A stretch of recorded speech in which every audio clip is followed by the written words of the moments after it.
بسم اللہ الحمدللہ والصلاۃ والسلام علی رسول اللہ وعلی آلہ وصحبہ اجمعین، اما بعد فاعوذ باللہ من الشیطان الرجیم، بسم اللہ الرحمن الرحیم۔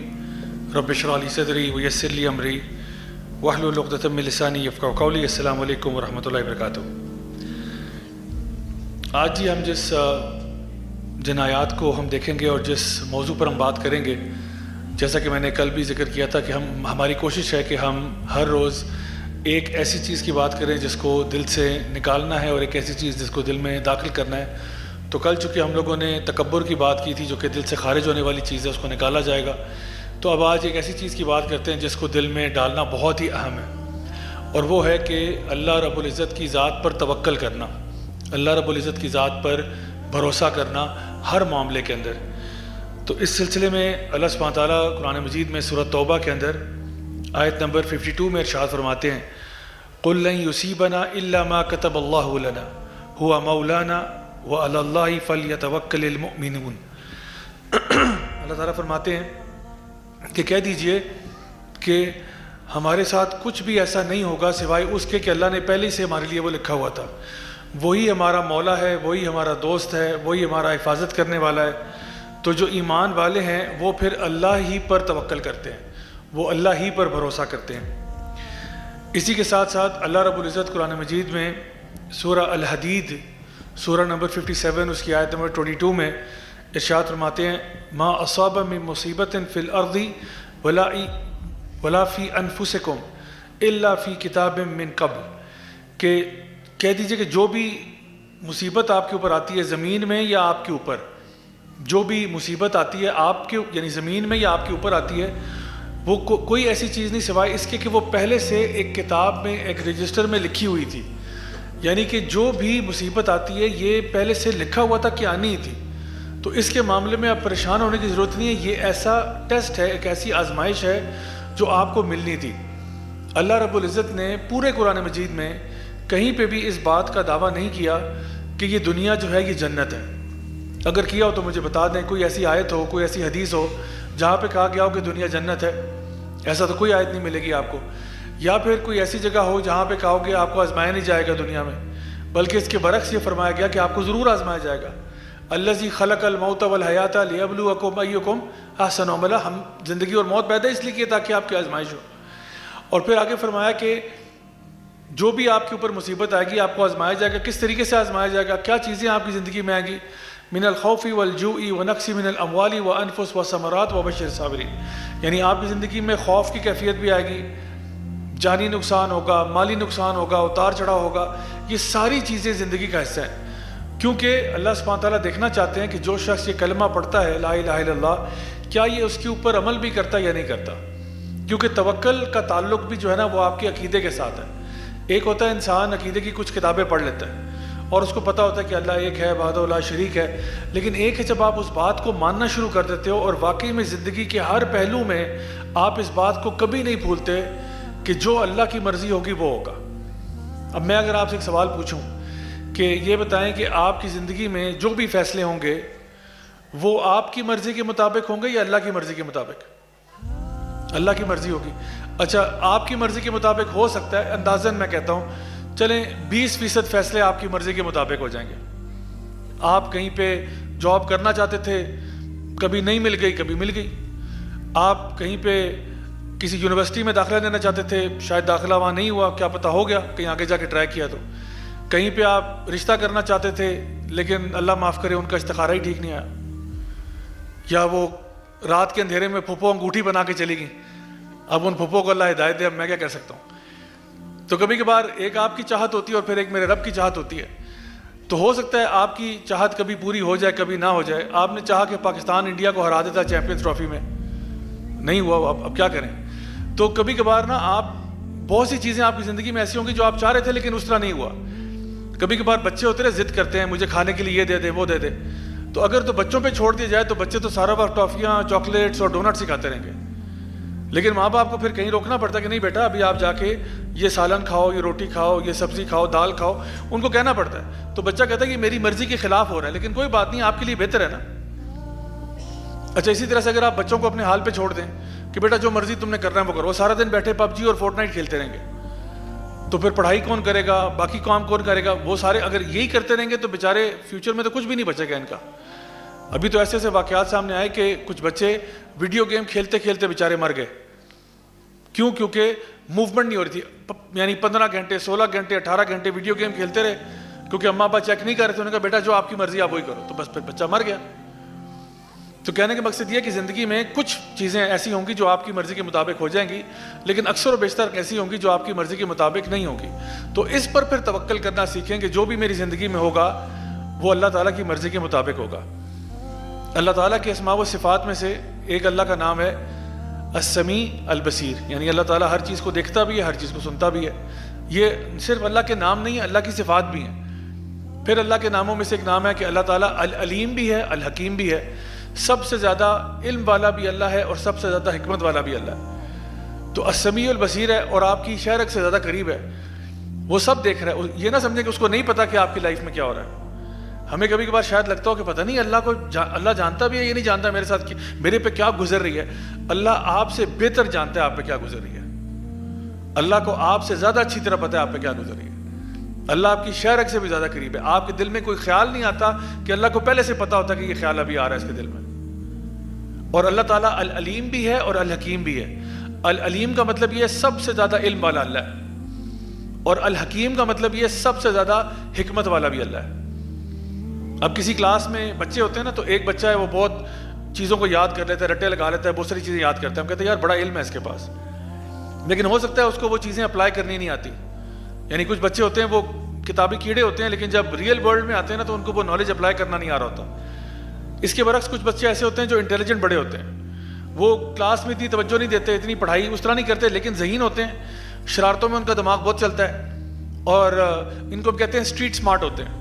ان کو لوگوں سے بات چیت کرنی آتی ہے, باتیں بنانی آتی ہیں, بہانے بنانے بھی آتے ہیں, بڑے تیز ہوتے ہیں. یعنی ہر طرح کی نا وہ چاپلوسیاں بھی بڑی اچھی کر لیتے ہیں. تو کہنے کا مقصد یہ کہ کچھ بچے ہوتے ہیں وہ علم میں زیادہ ہوتے ہیں, کچھ اپنی ذہانت میں زیادہ ہوتے ہیں. دونوں چیزوں میں فرق ہے. لیکن اگر ایک ذہین بچہ جس میں عقل سمجھ زیادہ ہے, اس کو اپلائی اسی چیزوں کو اپلائی کرنا آتا ہے, اس کے پاس نالج بھی آ جائے تو وہ تو بلا بن جائے گا کہ اس کے پاس نالج بھی ہے اور اس کو اپلائی کرنا بھی آتا ہے. تو یہ تو بڑا ڈیڈلی کمبینیشن ہے. تو اللہ سبحانہ و تعالیٰ جو ہے نا وہ العلیم ہے اور الحکیم ہے.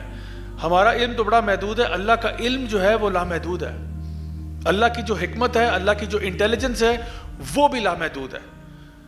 یعنی آپ اندازہ لگائیں کہ اللہ تعالیٰ کیا کچھ جانتے ہیں. اللہ تعالیٰ کوئی بارش کا ایسا قطرہ نہیں ہے کہ اللہ کو نہیں پتہ ہوتا کہ کس ٹائم پہ کس جگہ پر کہاں کیسے کس سپیڈ پر گرا, اللہ کو پتہ ہوتا ہے.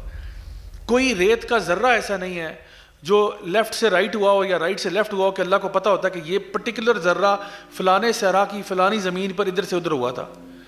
کوئی درخت کا پتا نہیں گرتا کہ اللہ کو پتہ ہوتا ہے کہ وہ کب گرا, کہاں گرا, کیسے گرا, کیوں گرا. ہر ہوا کے جھونکے کا میرے رب کو پتہ ہوتا ہے, ہر ایٹم اور مالیکیول کا میرے رب کو پتہ ہوتا ہے. ہر چیز جو آپ کی زندگی میں ہونی تھی لیکن نہیں ہوئی وہ بھی اللہ کو پتہ ہے. اور دیکھیں آپ کی زندگی میں نا دو فیصلے آئے. مثال کے طور پہ آپ نے جاب کرنی ہے یا نہیں کرنی ہے. ایک جاب آئی آپ کو, اب جاب آپ کریں گے تو کیا ہوگا, نہیں کرو گے تو کیا ہوگا. اللہ لیٹس سپوز کہ آپ کی جاب نہیں لگی, آپ اداس ہو گئے. اللہ کو پتہ تھا کہ اگر آپ جاب کر لیتے تو کیا ہوتا, پھر آگے 4 آپشنز اور آتی, آپ کو پروموشن مل رہی ہے, اور پھر آپ کیا کرتے, پھر اس کے آگے 8 آپشنز اور کھلتی ہیں, ان میں آپ کدھر جاتے. یہ ساری پرمیوٹیشنز کمبینیشنز اللہ کو پتہ ہے. یعنی یہ جو پورا ایک ٹری بنتا ہے نا آپشنز کا, وہ ساری انفارمیشن اللہ تعالیٰ کو ہے. جو کچھ ہو سکتا تھا اور اس میں سارے آپشنز پتہ ہیں, اور جو نہیں ہوا وہ بھی اللہ کو پتہ ہے. اللہ تعالیٰ کا علم اتنا وسیع ہے اور لامحدود ہے. اور پھر اللہ تعالیٰ کی ذہانت, اللہ تعالیٰ کا وزڈم, اللہ تعالیٰ کی انٹیلیجنس اتنی زیادہ ہے کہ سب سے زیادہ بہترین فیصلے میرے رب کے ہوتے ہیں. سب سے بہترین اسٹریٹجی جو ہے نا وہ اللہ تعالیٰ کی ہے. کبھی کبھار ہمیں لگتا ہے یار یہ بڑا نقصان ہو گیا, لیکن اللہ کو پتہ ہوتا ہے اس نقصان کا ہونا ضروری تھا کہ آگے تمہیں وہ فتح اور کامیابی ملتی جس کے لیے تمہیں تیار کیا جا رہا ہے. کتنی دفعہ آپ کی لائف میں بھی ایسا ہوا ہوگا کہ کوئی شکست ہوتی ہے, اس کے بعد بندہ دوبارہ کھڑا ہوتا ہے, اور اس کو پھر وہ کہتے ہیں نا, انگلش میں کہتے ہیں وٹ ایور ڈزنٹ کل you only makes you stronger. جو چیز آپ کو مار نہیں دیتی نا, اس سے آپ کچھ سیکھ جاتے ہیں, کچھ سمجھ جاتے ہیں. تو اللہ کو پتہ ہوتا ہے کہ یہ بھی جو سیٹ بیک آئے یہ کیوں آئے اور اس کے پیچھے کیا حکمت ہے.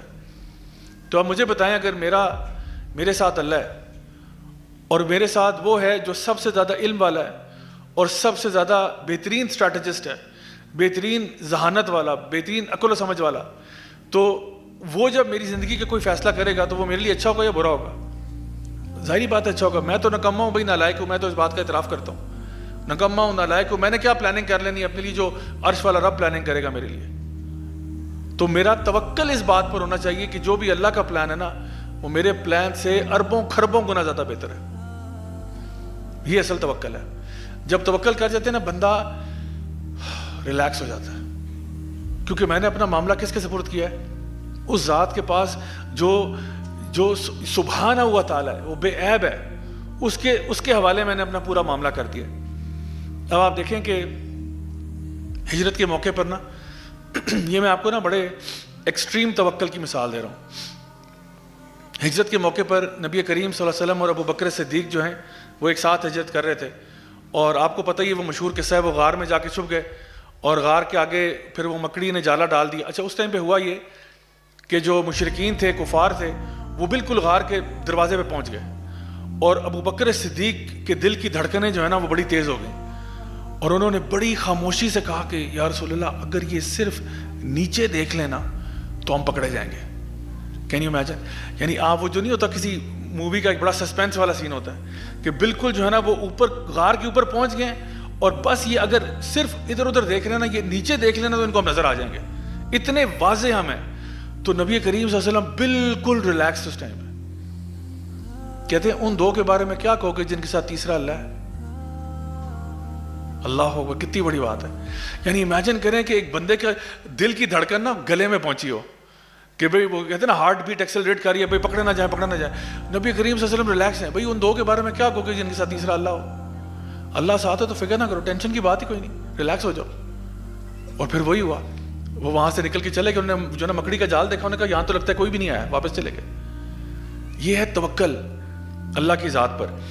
پھر وہ واقعہ آپ کو پتا ہوگا نبی کریم صلی اللہ علیہ وسلم کا، آپ ایک غزوہ سے آ رہے تھے اور آپ نے کیا کیا، ایک درخت کے اوپر اپنی تلوار ٹانگ دی اور صحابہ سے بھی کہا کہ آپ سارے جا کے نا کہیں نہ کہیں ریسٹ کریں. اب صحرا کے اندر آپ کو پتا ہے درخت شاذ و نادر ہی ہوتے ہیں، تو صحابہ اپنے اپنے درخت جو ہے نا ڈھونڈنا شروع ہو گئے، کہیں کوئی ادھر پڑاؤ ڈال لے، کوئی وہاں پڑاؤ ڈال لے. دور دور بکھرے ہوئے درخت تھے، کوئی کسی سائے کے نہیں، جہاں سایہ مل رہا تھا وہ جا کے وہاں لیٹ جاتے. ایک پرٹیکولر درخت کے نیچے آپ صلی اللہ علیہ وسلم بھی ٹیک لگا کے سو گئے. اتنی دیر میں کیا ہوا کہ ایک جو دشمن کا سپاہی تھا وہ کہ ان کا پیچھا کرتے کرتے وہاں پہنچ گیا، اور اس نے نبی کریم صلی اللہ علیہ وسلم کی تلوار جو درخت پہ ٹنگی ہوئی تھی اس کو اتارا اور آپ کے گردن مبارک کی طرف اس کا جو ہے نا وہ جو ہے نا نشانہ باندھ لیا اور کہا کہ ہاں جی اب بتاؤ تمہیں مجھ سے کون بچائے گا. آپ صلی اللہ علیہ وسلم سو رہے تھے، سوتے ہوئے انسان اٹھے اور آپ کے گردن پہ جو ہے نا تلوار ہے، آپ بالکل ریلیکس، بالکل ریلیکس. کہا اللہ. اس نے دوبارہ پوچھا بتاؤ مجھے تمہیں اب میری ذات سے کون بچائے گا؟ انہوں نے کہا اللہ. اور وہاں پر وہ بندے کی کہتے ہیں نا روح کانپ کی، اس نے تلوار پھینک دی. نبی کریم صلی اللہ علیہ وسلم نے فوراً سے تلوار اٹھائی اور کہا چلو اب تم بتاؤ تمہیں مجھ سے کون بچائے گا. اور پھر آپ نے اس کو پکڑ لیا، وہاں باندھ دیا. اتنی دیر میں جب صحابہ واپس آئے تو انہوں نے کہا یا رسول اللہ تلوار آپ کے اوپر ٹنگی ہوئی تھی، وہ تلوار غائب اور یہ بندہ کون ہے؟ پھر آپ نے یہ واقعہ ان کو بتایا کہ کچھ دیر پہلے یہ شخص آیا تھا. کہنے کا مطلب یہ جب آپ کا توکل اللہ کی ذات پر اس لیول کا ہوتا ہے نا تو پھر آپ واقعی میں بالکل ریلیکس ہو جاتے ہیں. اسی طرح سے مسند امام احمد کی ایک حدیث ہے، آپ کو پتہ ہے یہ جو ایک تو معجزات ہوتے ہیں نا، معجزات تو انبیاء پر ہوتے ہیں، پھر ایک کرامات ہوتی ہیں اور کرامات غیر نبی پہ بھی ہو سکتی ہیں. اور کرامت جو ہے نا یاد رکھیں گی کوئی ایسی نہیں ہوتی کہ بندہ ایک چٹکی بجا کے کرامت کر دے. جیسے یہاں پہ آج کل کئی ایسے پیر بابے ٹائپ ہوتے ہیں، وہ کہتے ہیں آؤ تمہیں کرامت دکھاتے ہیں، تو کیا کرتے ہیں کوئی ایسا کوئی شعبدہ بازی کرتے ہیں، کوئی جادوئی ٹرک کرتے ہیں اور کہتے ہیں دیکھو دیکھو میں تو بہت اللہ کا ولی ہوں. ایسا نہیں ہوتا. کرامت کا معاملہ یہ ہوتا ہے ایسے لمحے پہ ہوگی آپ کو پتہ ہی نہیں ہوگا کہ ہو گئی ہے، یعنی آپ اس کو خود سے انیشیٹ نہیں کر سکتے. جیسے میریکلز ہے نا وہ انبیاء خود سے انیشیٹ کر دیتے تھے، جیسا کہ موسیٰ علیہ السلام کے ہاتھ میں وہ عصا تھا نا ان کی چھڑی تھی، اس کو پھینکتے وہ سانپ بن جاتی تھی. اسی طرح سے آپ کا ہاتھ تھا وہ آپ اپنے بغل میں ڈال کے باہر نکالتے تو اس میں سے روشنی نکلتی تھی. تو اس طرح کی چیزیں انبیاء کر لیتے تھے. لیکن جو کرامات ہے نا، کرامات بس کسی کی زندگی میں ہو جائیں تو ہو جائیں، وہ اللہ اور بندے کے بیچ میں ہی ہوتا ہے کہ کیا معاملہ ہوا ہے. تو یہ خاتون تھی جن کی مسند امام احمد میں حدیث آتی ہے کہ ان کا جو شوہر تھا وہ کسی جو ہے نا جنگ پہ گیا ہوا تھا، اور جب وہ وہاں سے بہت عرصے کے بعد واپس آیا تو وہ بہت ہی بھوکا تھا، پیاسا تھا، سخت یعنی کہ کہہ لے کہ مسکینی کی حالت میں آیا. پیچھے سے وہ عورت تھی، اس کے پاس تو کوئی تھا ہی نہیں جو اس کے لیے کچھ لے کے آتا، کچھ کماتا، تو اس کے پاس بھی کچھ نہیں تھا، بالکل غریب عورت تھی. تو اس کا شوہر جب گھر آیا تو اس نے کہا کہ پہلا سوال اس نے یہ کیا کہ کچھ کھانے کے لیے ہوگا. اب اس عورت کو شرم آئے کہ میں اب اتنی دیر کے بعد میرا شوہر واپس آئے, میں اس کو یہ کہوں کچھ بھی نہیں ہے کھانے کے لیے, تو بیچارہ کتنا ڈسہارٹ ہوگا. تو اس نے کہا کیوں نہیں, اللہ کا دیا بہت کچھ ہے. اور پھر وہ واپس جو ہے نا کچن کی طرف چلے گی. اب وہ بندہ انتظار کر رہا ہے, اس حد تک انتظار کرتا کیا کہ بھوک سے نڈال ہو رہا تھا. پھر اس نے آواز لگائی کہ کچھ کھانے کے لیے ہے, یا مجھے کہتی ہو تو میں چلا جاتا ہوں باہر, کوئی بندوبست کر لیتا ہوں. اس نے کہا نہیں نہیں آپ بے فکر ہو جائیں, کھانے کے لیے ہے. کھانے کے لیے کچھ بھی نہیں تھا. اس عورت نے کیا کیا, اللہ سے دعا کی, یا اللہ میرے پلے تو کچھ بھی نہیں ہے, میرے پاس تو کچھ نہیں, یا اللہ تو ہی ہے جو کچھ ہے. میرا شوہر ہے, یا اللہ میں اس کے سامنے اپنے وہ جو ہے نا ایک امپریشن خراب نہیں کرنا چاہتی, میں نہیں چاہتی وہ میرے بارے میں برا گمان کرے یا برا سوچے کہ بیوی ہے, اس کو ایک ہی کام کہا تھا وہی نہیں ہے آج, تو یا اللہ کوئی تو میری اپنے غیب سے مدد کر دے. یہی دعا کرتے کرتے اس نے کیا کیا, اپنا جو تندور سا تھا نا, تندور اس کو جلا دیا. روٹی کوئی نہیں ہے, کھانا کوئی نہیں ہے, لیکن تندور جلا دیا اس نے. اس کے بعد کیا ہوا کہ دوبارہ سے کچھ تیسری دفعہ اس کے شوہر نے پوچھا کہ بھئی کچھ ہے کھانے کے لیے, ابھی اتنا ٹائم گزر کے کچھ ہے. اس نے کہا ہاں ہاں چولہا جل رہا ہے, آپ کو پتہ نہیں, مطلب چولہا جلایا ہوا ہے میں نے, آپ بالکل بے فکر ہو جائیں, اللہ کا دیا بہت ہے. پھر اس نے اللہ سے دعا کی, یا اللہ میرے پلے تو کچھ نہیں, جو کچھ دے گا تو ہی دے گا. اب جس طرح وہ عام طور پہ ہوتا ہے نا کہ بچے بار بار فریج چیک کرتے ہیں جا کے افطاری سے پہلے, بھوک بہت لگ رہی ہوتی ہے نا تو بار بار فریج چیک کرتے ہیں, کچھ بھئی فریج کی حالت ابھی بھی وہی ہے جو تھوڑی دیر پہلے تک تھی, کچھ اپ ڈیٹ نہیں ہو گیا کوئی اس کا, یا تو سافٹ ویئر اپ ڈیٹ بھی نہیں ہوا, نہ کوئی اور چیز اس میں اضافہ ہو گیا, وہی جو پہلے تھا ابھی بھی وہی ہے. تو اس نے کیا کیا, ویسے ہی جا کے تندور میں جا کے جھانکا کہ اس میں کچھ پڑا تو نہیں ہوا. تو آپ یقین کریں نبی کریم صلی اللہ علیہ وسلم ارشاد فرماتے ہیں کہ اس کے اندر ایک پورا جو ہے نا بکرا روسٹ ہوا تھا, اور اس کے ساتھ ساتھ سائڈوں پہ روٹیاں بھی لگی ہوئی تھیں. اس نے کیا کیا, بڑے آرام سے بکرا نکالا, روٹیاں نکالی اور ہسبینڈ کو سرو کر دیا. اس کے بعد اس نے سرو کرنے کے بعد اس نے بھی کھایا, اس کے شوہر نے بھی کھایا. اس کا شوہر بڑا حیران ہوا کہ بھئی بکرا پورا یہاں پڑا ہوا ہے, میں تو چھوڑ کے کچھ بھی نہیں گیا تھا, تو بکرا بھی ہے ساتھ روٹیاں بھی ہیں. انہوں نے سارا خوب پیٹ بھر کے کھایا. پھر عورت نے کیا کیا, تندور کو صاف کر دیا. نبی کریم صلی اللہ علیہ وسلم فرماتے ہیں خدا کی قسم, اس ذات کی قسم جس کے ہاتھ میں میری جان ہے, اگر یہ عورت وہ تندور صاف نہ کرتی آج تک تم روٹیاں کھا رہے ہوتے اس تندور سے. کہ اللہ سبحانہ تعالیٰ نے اس عورت نے جس نے اللہ پر توکل کیا تھا اور اس کے پاس کچھ بھی نہیں تھا اس ٹائم پہ, اللہ نے اس کے ساتھ ایسا معاملہ کیا, کرامت کی, کہ اگر آج بھی وہ تندور روٹیاں نکال رہا ہوتا اگر وہ اس کی صفائی نہ کر دیتے, کہ اللہ نے ایسی برکت ڈال دی تھی اس کے اوپر. تو کہنے کا مقصد یہ ہے کہ اللہ سبحانہ تعالیٰ اپنے بندوں کی خاص مدد کرتا ہے جب بھی وہ اللہ پر بھروسہ کرتے ہیں. اچھا, اب یہاں پر ایک بڑا اہم معاملہ ہے کہ توکل کرنے کی جو اصل چیز ہے وہ کیا ہے اس کے پیچھے. وہ یہ ہے کہ نبی کریم صلی اللہ علیہ وسلم کے ایک صحابی تھے, انہوں نے اپنا ایسے اونٹ جو ہے نا وہ کھلا چھوڑا ہوا تھا. تو آپ نے پوچھا کہ بھئی یہ کیا کر رہے ہو, انہوں نے کہا یہ اللہ پر توکل ہو رہا ہے. آپ نے فرمایا یہ توکل نہیں ہے. توکل یہ ہے کہ پہلے اس اونٹ کو باندھ لو پھر اللہ پر توکل کرنا, یعنی کہ پہلے اپنے حصے کا جو کام ہے نا وہ کر لو, اس کے بعد اللہ پر بھروسہ کرنا. تو مثال کے طور پہ اگر آپ نے کسی مہمان کو اپنے گھر دعوت پہ بلایا ہے, تو اب یہ نہیں کہ جی کچھ بنایا ہی نہیں ہے, آپ نے کچھ پکایا نہیں اور اللہ توکل پہ چل رہے ہیں کہ چلو کوئی نہیں منو سلوا نازل ہو جائے گا, ایسا ظلم اور زیادتی آپ نے نہیں کرنی. کچھ بنا لیں, کچھ پکا لیں, وہ اور بات ہے وہ چیز جل جائے, وہ اور بات ہے کہ جی بلی جو ہے وہ کھانا لے کے بھاگ گئی, وہ اور بات ہے. لیکن آپ اپنے استطاعت کے مطابق جو ہے نا وہ اپنی تیاری ضرور کریں گے. اسی طرح سے کوئی بچہ جو ہے وہ اپنے ایگزام کی تیاری کر رہا ہے اور اب وہ کہے چلو میں تیاری نہیں کرتا, سب اللہ توکل ہی ہے انشاءاللہ, تو یہ بھی زیادتی ہے, یہ بھی بے وقوفی ہوگی. اسی لیے شیخ الاسلام ابن تیمیہ رحمہ اللہ فرماتے ہیں کہ توکل بغیر عمل کے بے وقوفی کا نام ہے. توکل کر رہے ہیں, عمل اپنے سے کوئی عمل نہیں کیا, لیکن بس اللہ توکل ہی چل رہا ہے. انہوں نے کہا یہ جو ہے یہ بے وقوفی ہے. اور انہوں نے فرمایا کہ کوئی عمل کرنا بغیر توکل کے یہ شرک کی طرف انسان کو لے جاتا ہے. بڑی خطرناک بات ہے یہ. آپ نے فرمایا کہ انسان عمل کرتا ہے, اللہ پر توکل نہیں کرتا. کیا کہتا ہے, یہ سب میرے خون پسینے کی کمائی ہے, یہ میں نے کی ہے, میں نے کیا ہے.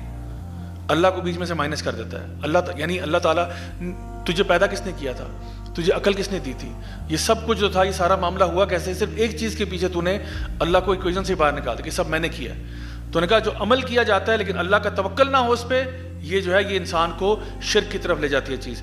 تو اس لیے انسان کو چاہیے کہ وہ جب توکل کرتا ہے اللہ پر تو پہلے اپنے حصے کی محنت, اپنے حصے کا کام ضرور کرے, اس کے بعد اللہ تعالیٰ پر بھروسہ کرے. اسٹیون کوی کی جو کتاب ہے بڑی مشہور 7 Habits of Highly Effective People, اس میں وہ یہ بات مینشن کرتے ہیں کہ کچھ چیزیں ایسی ہوتی ہیں جو آپ کے سرکل آف انفلوئنس ہوتا ہے اور ایک سرکل آف کنسرن ہوتا ہے. وہ کہتا ہے کچھ چیزیں ایسی ہوتی ہیں جو آپ کے کنٹرول میں ہوتی ہیں, جن پہ آپ کا اثر ہوتا ہے, اور کچھ چیزیں ایسی ہوتی ہیں جو آپ کے کنٹرول سے باہر ہوتی ہیں. مثال کے طور پہ پاکستان میں آج سے کچھ سال پہلے اور پوری دنیا میں کرونا وائرس آ گیا تھا. یہ آپ کے کنٹرول میں تھا؟ ہمارے کنٹرول میں تو نہیں تھا بھائی، آ گیا.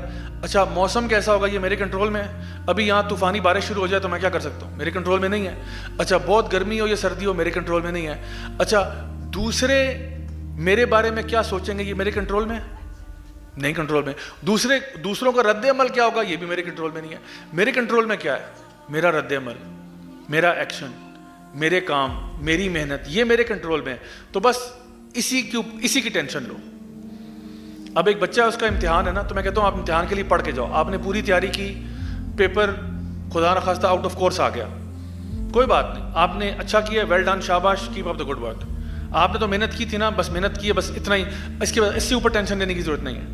لیکن اگر آپ نے محنت ہی نہیں کی اور پھر پیپر آیا اور پیپر کورس میں سے تھا اور نمبر خراب آئے، پھر آپ اپنے آپ کو ضرور بلیم کریں کہ مجھے زیادہ پڑھنا چاہیے تھا. لیکن جب آپ نے اپنے حصے کا کام کیا ہو، دیکھیں اب اونٹ ایک انسان نے باندھا ہوا ہے، پھر بھی چوری ہو جاتا ہے، تو کہتا ہے ٹھیک ہے، قدر اللہ و ما شاء فعل، جو ہونا تھا وہ ہو گیا، کوئی مسئلہ نہیں. الحمدللہ علی کل حال، ہر حال میں اللہ کا شکر ہے. ایک امام صاحب تھے نا، بہت بڑے امام تھے، ان کا اسی طرح سے ایک حلقہ ہوتا تھا جہاں پہ ان کے اسٹوڈنٹس، ان کے جو جتنے بھی طالب علم تھے سامنے بیٹھتے تھے. تو ان کے کان میں ایک بندے نے آ کے کہا کہ وہ جو آپ کا، کیونکہ بزنس مین بھی تھے، تو کہا کہ وہ جو آپ کا بحری جہاز تھا نا، جس پہ آپ کا سارا ساز و سامان تھا، وہ ڈوب گیا ہے. تو آپ نے ایسے کیا، پھر اوپر دیکھا، کہتے ہیں الحمدللہ، اپنا جو ہے لیسن وغیرہ جاری رکھا. کچھ دیر کے بعد دوبارہ سے وہ شخص آیا، کہتا ہے اس نے پھر سے کچھ کان میں کہا، اور آپ نے پھر نیچے دیکھا، اور پھر آپ نے اوپر دیکھا اور کہا الحمدللہ. تو اسٹوڈنٹس نے پوچھا کہ شیخ یہ کیا ہوا؟ ابھی تھوڑی دیر پہلے کوئی شخص آیا، اس نے کچھ کان میں کہا کہ آپ نے کہا الحمدللہ، پھر تھوڑی دیر بعد دوبارہ آیا، آپ نے کہا الحمدللہ، ہوا کیا؟ کہتے پہلی دفعہ جب وہ آیا تھا، اس نے مجھے بتایا کہ جو آپ کا بحری جہاز ہے جس میں آپ کا سارا بزنس کا سامان ہے وہ سارا ڈوب گیا. تو میں نے اپنے دل کی حالت دیکھی کہ کیا میری اللہ سے محبت وہی ہے یا ختم ہو گئی ہے؟ میں نے دیکھا نہیں، اللہ سے تو بڑی محبت ہے. تو میں نے کہا الحمدللہ، دل میں اللہ کی محبت ہے. کہتے جب تھوڑی دیر کے بعد وہ دوبارہ واپس آیا اور اس نے کہا کہ نہیں آپ کا سارا مال بچ گیا، وہ کسی اور کا جہاز تھا. میں نے پھر کہا الحمدللہ. میں نے اپنے دل کی طرف دیکھا کہ دل میں ابھی بھی اللہ کی محبت ہے، بالکل بے شمار ہے. تو میں نے کہا الحمدللہ، کیونکہ جو چیز میٹر کرتی ہے نا وہ تو ہے دل میں، جو چیز میٹر کرتی ہے وہ تو دل میں ہے، تو اس لیے الحمدللہ. باقی مال آنے جانے والی چیز ہے، وہ آئے گا نہیں. بھائی بحری جہاز ڈوب گیا، میرے کنٹرول میں تھا، میں نے تو اپنی طرف سے صحیح جہاز روانہ کیا، اب ڈوب گیا تو ڈوب گیا، کیا کہہ سکتے ہیں. کبھی بزنس میں نقصان ہو گیا، کبھی آپ نے اپلائی کیا، آپ نے بڑی محنت بھی کی، سارا کچھ کیا، کمپنی میں اپلائی کرنا تھا، نہیں جاب لگی، کوئی بات نہیں یار، اللہ نے آپ کے لیے کچھ بہتر پلان کیا ہوگا. اللہ العلیم ہے نا، الحکیم ہے، اللہ کا پلان بہتر ہوگا. آپ نے کسی یونیورسٹی میں اپلائی کیا، داخلہ نہیں ہوا، کوئی بات نہیں، اس کے اندر کوئی خیر ہوگی جو ابھی آپ کو سمجھ میں نہیں آ رہی. یاد رکھیں، آپ کی یہ بات نہ سمجھ لاؤ کہ آپ کی جو عقل و سمجھ ہے نا وہ بڑی لمیٹڈ ہے، اور اللہ کی جو عقل و سمجھ ہے وہ لامحدود ہے. ہماری آئی سائٹ بھی محدود ہے. آپ کو میں نظر آ رہا ہوں لیکن دیوار کے پیچھے نہیں نظر آ رہا. آپ کو میری آواز آ رہی ہے لیکن ساتھ والی مارکی میں کیا چل رہا ہے آپ کو نہیں پتہ چل رہا. آپ لوگوں کے پاس طاقت بھی ہے کہ کوئی ٹیبل اٹھا لیں گے، موبائل فون اٹھا لیں گے، ٹھیک ہے، کرسیاں پڑی ہیں وہ اٹھا لیں گے، لیکن باہر کھڑا ہوا ٹریکٹر ہے آپ نہیں اٹھا سکتے. تو طاقت ہے لیکن طاقت بھی کیا ہے، لمیٹڈ ہے، محدود ہے نا. عقل بھی اللہ نے دی ہے آپ کو، عقل بھی کیا ہے، محدود ہے. بہت سی چیزیں آپ سوچ سکتے ہیں، بہت سی چیزیں آپ کی سوچ سے بھی اوپر ہیں. آپ اور میں کوئی عقل کل تو نہیں ہے، ہم پورے کائنات کے معاملات تو نہیں جانتے. تو پھر اللہ کے اوپر، اللہ کو ٹرسٹ کرو نا، جو جانتا ہے سب کچھ. اور اگر اللہ نے کوئی فیصلہ کیا تو بہتر ہی کیا ہوگا. غور کرنے والی بات یہ ہے کہ اللہ نے فیصلہ کیا، وہ فیصلہ ٹھیک ہوگا. اللہ سبحانہ تعالیٰ سورہ توبہ کی آیت نمبر 129 میں ارشاد فرماتے ہیں فَإِن تَوَلَّوْا فَقُلْ حَسْبِيَ اللَّهُ لَا إِلَٰهَ إِلَّا هُوَ عَلَيْهِ تَوَكَّلْتُ وَهُوَ رَبُّ الْعَرْشِ الْعَظِيمِ. یہ سورہ توبہ کی آخری آیت ہے کہ اگر وہ تم سے منہ پھیر لیں تو پھر کہہ دو، کیا کہہ دو؟ حسبی اللہ، اللہ میرے لیے کافی ہے. لا الہ الا ہو، میں کسی کی عبادت نہیں کرتا سوائے اللہ کے. علیہ توکلت، اور توکل کرتا ہوں تو اللہ پر ہی کرتا ہوں. کیوں کرتا ہوں؟ وہو رب العرش العظیم، عرش عظیم کا مالک جب وہ ہے. اللہ سے اوپر کوئی ہو سکتا ہے؟ کوئی بھی نہیں ہے. یعنی عرش سے اوپر تو صرف اللہ ہی، الرحمن علی العرش استویٰ، اللہ سے اوپر تو کوئی بھی نہیں ہے. تو میں اس ذات پر توکل کرتا ہوں جس سے اوپر کوئی ہے ہی نہیں. سب سے جو ہائیسٹ اتھارٹی ہے نا، اس پہ میں توکل کر رہا ہوں. میں پریزیڈنٹ پہ نہیں کر رہا، پرائم منسٹر پہ نہیں کر رہا، فلان کسی پہ میرا توکل نہیں ہے. توکل میرا اس ذات پر ہے جس سے اوپر ہے ہی کوئی نہیں. نہ کسی نبی پر توکل کر رہا ہوں، نہ کسی فرشتے پہ جو ہے نا توکل کر رہا ہوں. توکل میرا اللہ کی ذات پر ہے، اس پر بھروسہ ہے. تو یہاں پر دیکھیں اللہ تعالیٰ نے فرمایا علیہ توکلت. اصل میں جو عربی میں عام طور پہ جو جملہ فعلیہ ہوتا ہے نا، اس میں ہونا چاہیے تھا توکلت علیہ. کہ میں اللہ پر توکل کرتا ہوں. لیکن جب آپ اس کو نامنل بنا دیتے ہو نا, یعنی علیہ توکلت, اللہ پر ہی توکل, تو اس کا مطلب ہوتا ہے کہ صرف اللہ پر توکل کرتا ہوں اور کسی پر نہیں کرتا. جب آپ اس کو وربل سے نامنل بنا دیتے ہو تو اس کے اندر ایک اور معنی پیدا ہوتا ہے کہ صرف اللہ پر ہی تو توکل کرتا ہوں, اور کس پر کرتا ہوں میں تو بھروسہ کرتا ہی کسی پہ نہیں ہو سوائے اللہ کی ذات کے. تو اللہ تعالیٰ فرما رہے ہیں کہ یہ لوگ اگر تم سے منہ پھیر لیتے ہیں تو پھر کیا کہو, حسبی اللہ, اللہ میرے لیے کافی ہے, مجھے کسی کی ضرورت نہیں ہے, میں اسی کی عبادت کرتا ہوں خالصتاً, اسی پر توکل کرتا ہوں کیونکہ عرش عظیم کا مالک میرا رب ہی ہے. یہی جملہ نا, حسبنا اللہ و نعم الوکیل, اللہ میرے لیے کافی ہے اور بہترین وکیل اللہ ہے. یہی جملہ بولا تھا ابراہیم علیہ السلام نے جب ان کو آگ میں پھینکا جا رہا تھا. اب جب آگ میں ان کو پھینکا جا رہا تھا, ابراہیم علیہ السلام کو اس لمحے یہ پتہ نہیں تھا کہ مجھے کیسے میں یہاں سے بچوں گا. شاید میں آگ میں گر کے شہید ہو جاؤں, شاید آگ کے اوپر بارش ہو جائے, اللہ آگ کو بجھا لے, شاید کوئی ہوا کا جھونکا آئے اور آگ بجھ جائے, کیونکہ پورے جنگل کو آگ لگی ہوئی تھی اور اس آگ میں منجنیق کے ذریعے ابراہیم علیہ السلام کو پھینکا گیا. اور وہ کیا کہہ رہے ہیں, حسبنا اللہ و نعم الوکیل, اللہ میرے لیے کافی ہے اور بہترین وکیل اللہ ہے. وکیل کے ساتھ کیا معاملہ ہوتا ہے کہ ہم لوگ کوئی بھی ہمارا کیس ہوتا ہے نا, ہم کیونکہ ہمیں لا نہیں آتا, ہم فائل بناتے ہیں, وکیل کے حوالے کرتے ہیں, وکیل سے کہتے ہیں بھائی تم جانو, تمہارا کام جانے, مجھے تو نہیں پتا, مجھے کیس جتاؤ بس. تو ہم اپنی پرابلمس کی نا ایک فائل بنائیں اور وہ فائل بنا کے اللہ کے حوالے کر دیں. حسبنا اللہ و نعم الوکیل, بہترین وکیل اللہ ہے. آپ اپنے سارے غم پکڑو, ان کا ایک بنڈل بنا کے, ان کی فائل بنا کے اللہ کے سپرد کرو, یا اللہ میں تو, میرے پلے تو کچھ نہیں. جیسے اس عورت نے کہا تھا نا, یا اللہ میرے پلے کچھ نہیں, ہسبینڈ آ گیا, بہت بھوکا ہے بیچارہ, پیاسا ہے, اور اتنے بڑے جہاد کے بعد آیا ہے, اور میں چاہتی ہوں کہ میرے سے ناراض نہ ہو, یا اللہ بس تو ہی ہے میرا, اور تو کچھ بھی نہیں ہے. کیونکہ وہ دیکھیں اس کی استطاعت سے باہر چیز تھی. یعنی وہ کیا کرتی, اس نے کیا کیا, اس کی اتنی استطاعت تھی, اس نے چولہا جلا دیا, روٹیاں اللہ نے ڈال دی اس میں. موسیٰ علیہ السلام کو اللہ نے کہا کہ اپنے بنی اسرائیل کو لے کر جاؤ نا, تو موسیٰ علیہ السلام سمندر کے کنارے پہ پہنچ گئے. اب ادھر پیچھے فرعون کا لشکر ہے, آگے سمندر ہے. موسیٰ علیہ السلام کہہ رہے ہیں یا اللہ اب کیا ہوگا. اللہ تعالیٰ کہہ رہے ہیں تم اپنے حصے کا کام کرو. کیا کام کرنا ہے, میں نے یہ ڈنڈا لو, اس کو زمین پہ مارو. مجھے بتائیں ڈنڈا زمین پہ مارنے سے کیا ہوتا ہے, ٹک کی آواز ہی آ گئی اور تو کچھ بھی نہیں ہوگا. تو موسیٰ علیہ السلام نے اپنے حصے کا کام کیا نا, انہوں نے ڈنڈا زمین پہ مارا, اللہ نے سمندر کو 2 حصے کر دیا. اللہ کہتا تم اپنے حصے کا کام کرو. مریم علیہ السلام جو ہیں, ان کا یعنی وہ حمل میں تھی, اور ابھی یعنی وہ she was about to give birth. تو اللہ نے ان کو کہا کہ یعنی وہ جو نا فرشتہ نازل ہوا, اس نے کہا کہ یہ جو ہے نا کھجور کے درخت کے ساتھ انہوں نے ٹیک لگائی ہوئی تھی, تو حکم دیا کہ اس کھجور کے درخت کو دھکا دو. بھئی بتائیں ایک خاتون ہے, دبلی پتلی سی خاتون ہے, اس نے کتنا, اور وہ بھی حمل کے پروسیس میں ہے, وہ کیسے دھکا دے اور کتنا دھکا دے دے گی کھجور کے درخت کو. کھجور کے درخت کو بھی آپ نے اگر دیکھا ہو, اس کے تنے کو ذرا ہلانے کی کوشش کریں آپ, ٹس سے مس ہو جائے تو میں جو ہے نا آپ مجھے کہیں آ کے, تو کہا جا رہا ہے اس کو دھکا دو. اب انہوں نے جتنی بھی جان لگائی ہوگی, اللہ تعالیٰ کہہ رہے ہیں اپنے حصے کا کام آپ کرو نا. اوپر سے کھجوریں گرنا شروع ہو گئی, اور وہ کھجوریں پھر حضرت مریم نے کھائیں, اور ان کی جو ہے نا صحت میں اضافہ ہوا, ان کی جان بنی اس کے ساتھ. تو اللہ تعالیٰ کہتے ہیں جو تمہیں میں نے کہا ہے نا وہ تم کام کرو, باقی تم چھوڑ دو اللہ پہ. Do what Allah has commanded you, جو کام تمہیں کہا گیا بس وہ کرو, باقی اللہ پہ چھوڑو سارا کچھ. اپنا اونٹ باندھنا تھا باندھ لو, اپنا کام کرنا تھا وہ کرو. یاد رکھیں اللہ تعالیٰ پر توکل نہ 2 اعتبار سے ہوگا. ایک کہ جو بھی معاملہ شریعت میں اللہ کا حکم ہے نا, وہ میرے لیے بیسٹ ہے, پہلی بات. دوسری بات, جو بھی معاملات میری زندگی میں ہوں گے نا, وہ بھی بہترین ہی فیصلے ہوئے ہیں. بڑا مشکل کام ہے. ایک تو شریعت کو مانو نا کہ شریعت کا ہر فیصلہ میرے لیے سب سے بیسٹ ہے, چاہے آپ کو سمجھ میں آ رہا ہے یا نہیں آ رہا. نہیں یار میں سود کیسے نہ لوں جب کہ مجھے فائدہ نظر آ رہا ہے. اللہ کہہ رہا ہے یہ اللہ اس کے رسول سے جنگ ہے, اللہ صحیح کہہ رہا ہے, تم غلط کہہ رہے ہو. آپ کہتے ہو میں 5 وقت کی نماز کیسے پڑھوں یار, میں تو بزی انسان ہوں, میں نے تو دفتر جانا ہوتا ہے, میں نے تو آفس جانا ہوتا ہے, میں نے تو اسکول جانا ہوتا ہے, میرے پاس تو ٹائم نہیں ہوتا. اللہ کہہ رہے ہیں 5 وقت کی نماز پڑھو, تمہارے لیے اچھی ہے, اور تمہارے لیے نہ پڑھنا بری چیز ہے تمہارے لیے.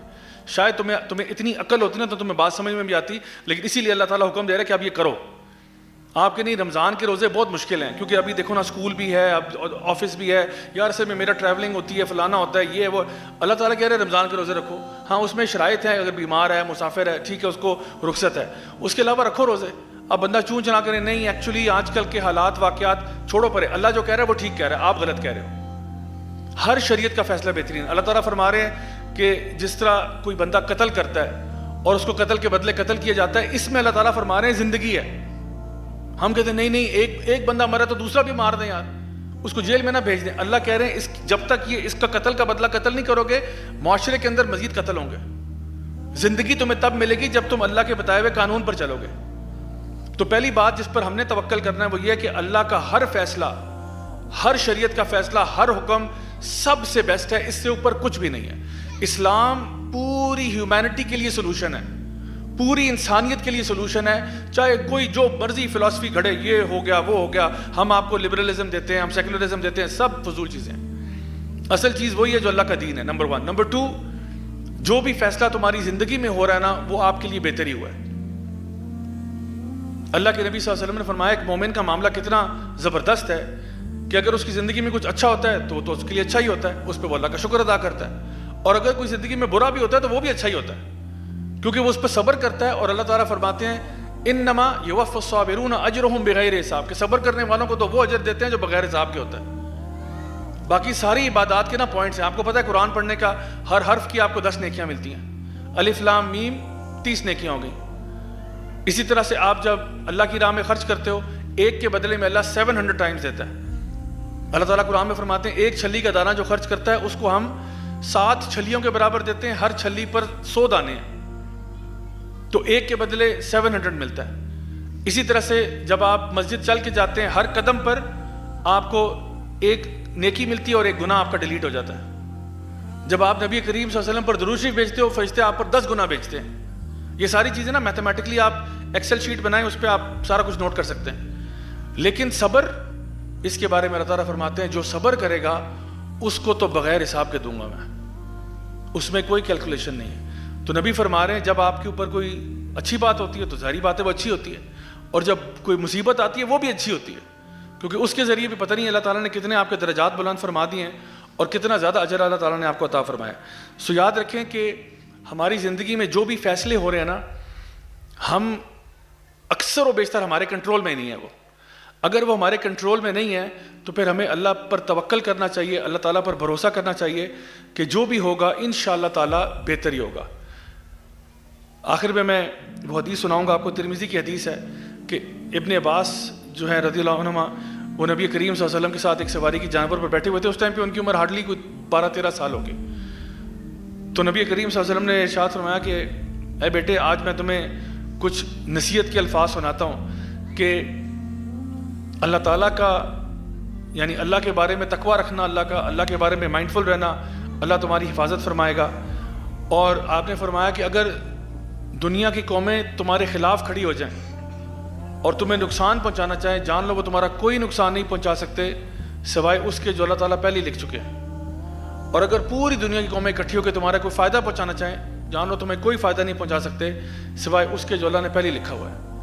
یعنی امیجن کریں, یہ جو جملہ ہے نا, یہ فکرہ ہے, یہ ایک چھوٹے سے لڑکا ہے 12-13 سال کا, اس کو نڈر بنا دیتا ہے کہ مجھے کچھ نہیں ہو سکتا, تم میرا بال بھی بیکا نہیں کر سکتے, تم میرا بال بھی نہیں اتار سکتے اگر اللہ نہ چاہے. تو توکل کس پر کروں پھر؟ اللہ کی ذات پر. اللہ تعالیٰ, زندگی موت کس کے ہاتھ میں بھی؟ اللہ کے ہاتھ میں. عزت و ذلت بھی اللہ کے ہاتھ میں. جو تمام خیر میری زندگی میں آنی ہے وہ بھی اللہ کے ہاتھ میں. جو رزق مجھے ملے گا وہ بھی اللہ کے ہاتھ میں. تو صاف سی بات ہے, میں اللہ سے بنا کے رکھوں یا بگاڑ کے رکھوں؟ بنا کے رکھیں گے تو معاملات صحیح رہیں گے. آخر میں یہ بات کہ ہم اس توکل میں اضافہ کیسے کر سکتے ہیں, ہمارے علماء بیان کرتے ہیں کہ سب سے پہلے اس میں 4 کام ہے. توکل بڑھانے کے 4 طریقے ہیں. نمبر 1, اللہ تعالیٰ کے اسماء و صفات پر غور کرو. اللہ کے اسماء و صفات پر غور کرو کہ اللہ تعالیٰ, مثال کے طور پر جیسے میں نے آج کچھ آپ کے سامنے ذکر کیا ہے کہ اللہ تعالیٰ السمیع ہے, البصیر ہے, العلیم ہے, الحکیم ہے, الوکیل ہے. ٹھیک ہے نا. جب آپ اللہ کے ناموں پر غور کرتے ہو تو آپ کو اللہ پہ اور ٹرسٹ پیدا ہوتا ہے آپ کا کہ میرا رب تو القوی ہے, سب سے زیادہ طاقتور میرا رب ہے, ذوالجلال والاکرام ہے, تو یہ تو میرا رب ہے. تو اس کی اللہ کے اسماء و صفات پہ جتنا غور کریں گے اتنا آپ کا اللہ تعالیٰ میں فیتھ جو ہے وہ اسٹرانگ ہوگا. نمبر 2 کہتے ہیں توحید پر قائم ہو جاؤ. اللہ کے ساتھ کسی کو شریک نہ کرو, خالص اللہ کے لیے عبادت کرو اپنی. تو کیا ہوگا پھر؟ توکل بھی اللہ پر ہوگا. کیونکہ اس میں ہم نے کیا پڑھا تھا, جو آخری آیت تھی سورہ توبہ کی, فَإِن تَوَلَّوْا فَقُلْ حَسْبِيَ اللَّهُ لَا إِلَٰهَ إِلَّا هُوَ. پہلے توحید, علیہ توکلت، پھر توکل، تو ان کا توحید پر قائم ہو جاؤ تو توکل بھی ساتھ ساتھ آ جائے گا. توکل جو ہے نا وہ توحید کے ساتھ buy one get one free والی چیز ہے. آپ جتنا توحید میں پختہ ہوں گے توکل اتنا زیادہ آپ کو اوپر جائے گا. نمبر 3 کہتے ہیں سارے معاملات اللہ کے سپورٹ کر دو. سارے معاملات اللہ کے سپورٹ کر دو اور غیر اللہ کے سپورٹ نہ کرنا. ہمارے یہاں پہ کئی لوگ آپ کو پتہ ہی ہے اللہ کو چھوڑ کے نا غیر اللہ کی طرف چلے جاتے ہیں, چاہے وہ کوئی چیز باندھنی ہو یا کرنی ہو یا کچھ پہننا ہو یا کرنا ہو. کچھ لوگ جو ہیں وہ مثال کے طور پہ گاڑی کے ساتھ کوئی چیز باندھ دیں گے, گھر پہ کوئی چیز لگا دیں گے کہ جی اس پہ توکل ہو جاتا ہے پھر کہ جب تک یہ بندہ رہے گا نا انشاءاللہ ہم حفاظت میں, کوئی حفاظت میں نہیں ہے آپ جب تک کہ اللہ کے ساتھ آپ کا رشتہ تعلق نہیں ہوتا. کچھ لوگ جو ہیں وہ کسی اور چیز پر کہ جی میرا توکل بھروسہ اس پہ, یہ چیزیں شرک کی طرف لے جانے والی ہیں. تو کیا کرنا ہے آپ نے, سارے معاملات اللہ کے سپورٹ کر دینے ہیں. اپنا کام کرنے کے بعد اپنی طور پہ جو محنت کر سکتے ہیں وہ کریں, باقی اللہ پہ چھوڑیں اور ٹینشن فری ہو جائیں, بالکل ٹینشن فری ہو جائیں. اور چوتھی بات یہ, اللہ پر حسن ظن رکھیں, اللہ تعالیٰ پر حسن ظن رکھیں کہ ٹھیک ہے جو, اور یہ بڑا مشکل کام ہے میں بتاؤں, یعنی یہ اگر سیڑھی پہ یہ والی سیڑھی پار کر لی نا سمجھیں آپ کا توکل کمپلیٹ ہو گیا. اللہ پہ حسن ظن کا مطلب یہ ہے کہ آپ کی زندگی میں کچھ برا ہوا ہے اور آپ کہتے ہو نہیں میرے رب نے اگر کیا تو پھر بہتر ہی ہوگا. اتنا آسان نہیں ہے میں بتاؤں, ابھی آپ سن رہے ہیں نا اور کچھ لوگوں کے سر بھی ہل رہے ہیں, لیکن میں بتاؤں اتنا آسان نہیں ہے. یہ فیلنگ لے کے آنا کہ یہ زندگی میں مطلب میری ٹانگ ٹوٹ جاتی ہے, اللہ معاف کرے, ٹھیک ہے, ٹانگ ٹوٹ جاتی ہے اور میں کہوں الحمدللہ الحمدللہ یقیناً اس میں سے کچھ خیر نکلے گی. آپ کو پتہ ہے صحابہ کا طرز عمل کیا تھا؟ وہ کہتے ہیں ہم اللہ سے دعا کرتے ہیں نا, اللہ دعا قبول کرتا ہے, بڑی خوشی ہوتی ہے, اور جب دعا قبول نہیں ہوتی تو زیادہ خوشی ہوتی ہے کہ پہلے جو ہم نے مانگا تھا وہ ہماری مرضی تھی اور اب جو ہوگا وہ اللہ کی مرضی سے ہوگا, اور اللہ کی مرضی ہماری مرضی سے بہتر ہے. جو اللہ کی مرضی, خود سوچیں, جو اللہ کی مرضی ہوگی وہ آپ کی مرضی کا کیا, آپ کی مرضی کچھ بھی نہیں ہے اس کے سامنے. آپ پتہ نہیں کیا مانگ رہے تھے چھوٹی سی چیز, اللہ نے کہا میں تجھے یہ نہیں دوں گا, میں تجھے سے بہت بڑا دوں گا لیکن ابھی نہیں دوں گا, 5 سال ویٹ کر. پھر جب وہ ہوتا ہے نا پھر ہم کہتے ہیں اللہ کا شکر ہے, اللہ کا شکر ہے. ایک بھائی میرے پاس آئے, مجھے کہتے ہیں کہ کسی جگہ پہ نا شادی کرنا چاہ رہے تھے تو وہاں پہ ان کی نہیں ہوئی, بڑے اداس ہوئے, اداس اس حد تک ہوئے کہتے ہیں میں زندگی میں شادی نہیں کروں گا, ناراض ہو کے بیٹھ گئے. تو میں نے کہا ٹھیک ہے یار آپ نے فیصلہ کر لیا, میں کیا کروں, میں آپ کو زبردستی تو نہیں شادی کرا سکتا. آپ بہرحال کچھ عرصے کے بعد پتہ چلا کہ موصوف کی شادی ہو رہی ہے. تو میں نے کہا یہ کیسے ہو گیا؟ کہتے نہیں اللہ کا بڑا کرم ہے, اللہ کا بڑا کرم. میں نے کہا کیسے کرم ہو گیا, آپ تو کہتے ہیں میں شادی نہیں کروں گا. کہتے نہیں اللہ کا شکر ہے جہاں میں کرنا چاہ رہا تھا وہاں نہیں ہوئی. جب عشق پاگل ہوتا ہے نا, عشق دیوانہ ہوتا ہے, اور یہ ٹاپک آ رہا ہے بھائی, تو عشق بھی جو ہے نا دل کا مرض ہے, میں بتاؤں آپ کو, تو یہ ٹاپک آ رہا ہے فکر نہ کریں ابھی. تو وہ اس میں اتنے ملوث ہو چکے تھے کہ ان کو نا اس عورت کے سوا کوئی دنیا میں نظر نہیں آ رہا تھا, اور وہ کہتے تھے بس اب یہ نہیں ملی نا تو بس کوئی نہیں زندگی میں میری, بس ختم, گیم اوور, میں نہیں کھیلتا. وہ بچپن میں ہم میچ کھیلتے تھے نا, اگر آؤٹ ہو جاتے نا جو ہے نا وکٹیں شکٹیں توڑ دیتے تھے ساری, کہ ہم بھی نہیں کھیل رہے تم بھی نہیں کھیلو گے اب. تو یہ ان کا وہی حالت تھی کہ بس میں نے نہیں تو کچھ بھی نہیں, بس سب جاؤ. تو اس کے کچھ عرصے کے بعد جب میں نے دیکھا شادی ہو رہی ہے تو میں بڑا ہوا کہ حیران ہوا کہ بھائی ان کی شادی ہو رہی ہے. پتہ چلا کہ اب جو معاملہ ہے, مجھے کہتے ہیں جو اب میری جہاں پہ ہو رہی ہے وہ جہاں پہلے میں نے سوچا تھا اس سے کروڑ گنا بہتر ہے. اور چونکہ تھینکس ٹو سوشل میڈیا, میں بچوں سے کہوں گا kids don't try this at home, وہ نا اس پہلی خاتون کو سٹاک کر رہے تھے پیرنٹس سوشل میڈیا پہ. تو کہتے ہیں میں نے دیکھا کہ جو اس کے حالات اور واقعات چل رہے ہیں یار, وہ تو میں تو کبھی بھی ایسی عورت کے ساتھ میرا گزارا نہ ہوتا, کیونکہ کئی چیزیں ہوتی ہیں وہ انسان دور سے نا انسان نے بندے کو پہچانا نہیں ہوتا. تو کہتے ہیں اب جو میں ان کے حالات سوشل میڈیا پہ دیکھ رہا ہوں, توبہ استغفر اللہ, یار ایسی لڑکی تو میرے کبھی بھی میرے ساتھ سوٹیبل نہ ہوتی. تو اللہ کا شکر ہے میری وہاں نہیں ہوئی, وہ تو اللہ کا لاکھ شکر ہے. میں جتنا بھی شکر ادا کروں کم ہے کہ اللہ نے میری وہاں شادی نہیں کرا دی, اور جہاں اب ہو رہی ہے اللہ کا کرم ہے کہ یہاں ہو رہی ہے. تو یاد رکھیں اللہ کے فیصلوں میں بڑی حکمت ہوتی ہے. اس ٹائم پر اس لمحے میں ہمیں بالکل سمجھ میں نہیں آ رہی ہوتی, لیکن تھوڑا سا توکل کر لیں, تھوڑا سا بھروسہ کر لیں, یقین کریں آپ بالکل ریلیکس ہو جائیں گے. میں چاہتا ہوں کہ آپ اپنے دل کے اندر یہ توکل لے کے آئیں. یقین جانیے زندگی میں اتار چڑھاؤ جو ہوگا نا, اتار چڑھاؤ پھر بھی ہوگا. ایک اچھا مسلمان جو ہے اس کا یہ مطلب نہیں ہے کہ زندگی میں سے مشکلیں پریشانیاں ختم ہو جاتی ہیں, ایسا نہیں ہوتا. صرف وہ مشکلوں اور پریشانیوں کے اوپر مسکرانا سیکھ جاتا ہے کہ میرے ساتھ اللہ ہے نا, ٹینشن کوئی نہیں ہے. اللہ تعالیٰ ہم سب کو اسی طرح کا ریلیکس قسم کا دل عطا فرمائے جو اللہ پر توکل کرنے والا ہو. اللہ ہماری غلطیاں, کوتاہیاں, گناہوں کو معاف فرمائے, ہمارے دلوں اور ہمارے گھروں کو قرآن کے نور سے منور فرمائے, اور ہمیں دنیا اور آخرت دونوں کی خیر نصیب فرمائے. بارک اللہ فیکم, والسلام علیکم ورحمۃ اللہ وبرکاتہ.